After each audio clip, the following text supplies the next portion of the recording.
Thank you, honey, for this day. Ikaw ang nakaisip nito. Salamat.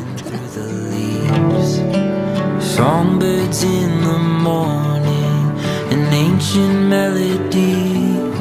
These are the gifts we're given that make life worth living.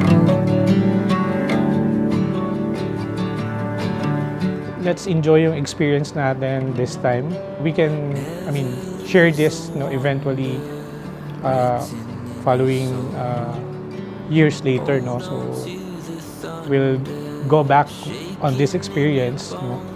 Na paano siya nag-transpire yung yung renewal of vows, no?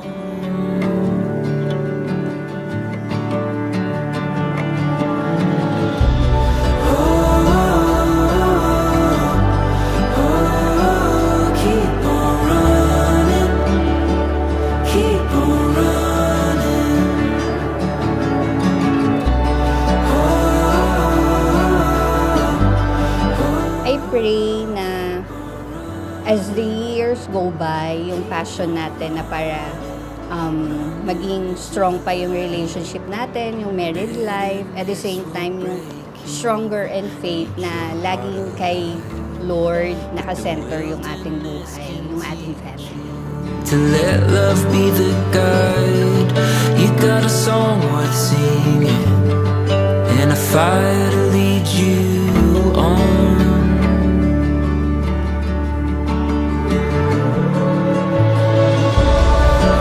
Yung initial experience natin with yung first wedding is parang it's not that, you can improve it, so ito na yun. So everything na, all the investment, all the efforts, no, na for this event is truly para kay for you, Cheryl, no?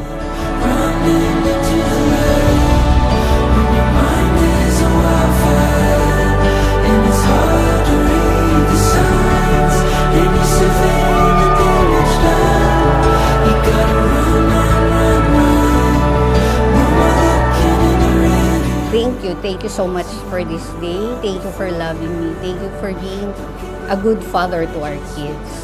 You really are awesome.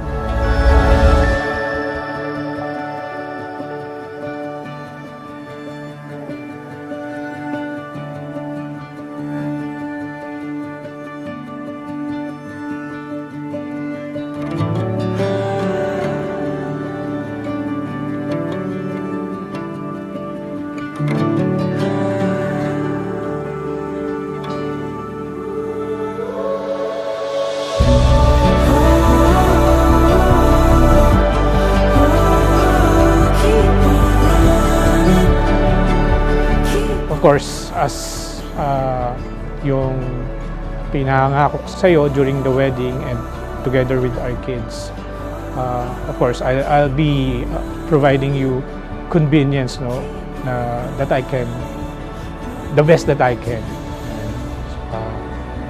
And of course, I will love you for the rest of my life.